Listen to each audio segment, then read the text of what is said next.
Hello, আসসালামু আলাইকুম। রৌদ্রের মধ্যে সুন্দর করে একটা ভিডিও করতে চলে আসলাম। তো ২টা প্রোডাক্টের রিভিউ দিব। এটা আমার একান্তই পার্সোনাল ওপিনিয়ন। আমার স্কিন টাইপ অনুযায়ী, আমার হেয়ার টাইপ অনুযায়ী এটা। তো সব মালয়েশিয়া থেকে আমি ২টা প্রোডাক্ট এখানে রিভিউ করছি। আমি আরও কিছু নিয়েছিলাম, সেটা আমি আরেকদিন রিভিউ করব। এই ২টা এত জোস, আমি রিভিউ না করে পারছি না।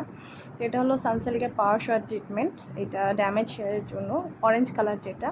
আর তার সাথে আমি নিয়েছিলাম ওই অরেঞ্জ কালারের লিভন ক্রিমটা। সানসিল্কের 2টা লিভন ক্রিম, একটা পিঙ্ক একটা অরেঞ্জ। আমি অরেঞ্জটা নিয়েছিলাম, আমার ড্যামেজ রাফ হেয়ারের জন্য এটা পারফেক্ট হয়ে গিয়েছিল। আপুর কাছ থেকে আমি জিজ্ঞেস করেই নিয়েছিলাম। তো এটা এবার ওখানে ঘুরিয়ে খুলতে হয়।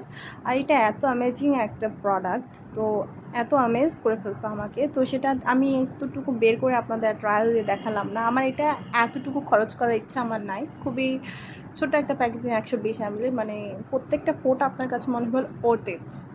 যে টাকা দিয়ে কিনছেন পয়সা উসুলের থেকে বেশি ভালো একটা প্রোডাক্ট। আর এটা হলো সানসিল্কের পার্শ্ব ট্রিটমেন্ট। এটা নিয়ে নতুন করে কিছু বলার নাই। অনেকের স্যুট করে, অনেকে স্যুট করে না, বাট আমার জন্য এটা খুব ভালো একটা স্যুট করেছে। কিন্তু সানসিল্কে এত প্রিমিয়াম টাইপের একটা প্রোডাক্ট, আমি জানি না এরকম করে কেন প্যাকেজিং করেছে। না উপরে একটা কাগজে প্যাড দিয়েছে, না কোনো ফয়েল পেপার দিয়েছে। ঠিক এরকম খোলার পরও ঠিক এরকমই ছিল। তো এটা আমি টেক্সচারটা দেখেছি একটু ক্রিমি ক্রিমি টাইপের, অরেঞ্জিশ একটা কালার। তো এটা ধোয়ার পর হাতটা আমার এরকম পিছলি পিছলি ছিল। তো এটা চুলে ইউজ করলে আপনি খুব অ্যামেজিং একটা রেজাল্ট পাবেন। এটা স্মেলটা জাস্ট ওয়াও। তো এটা নিয়ে নিতে পারেন আপুর পেজ থেকে। সব মালয়েশিয়া আমি আপুকে ট্যাগ করে দিব, আপুর পেজটাকে মেনশন করে দিব। আর এগুলো প্রত্যেকটা একান্তই আমার নিজের টাকায় কেনা product. So thank you, follow me more.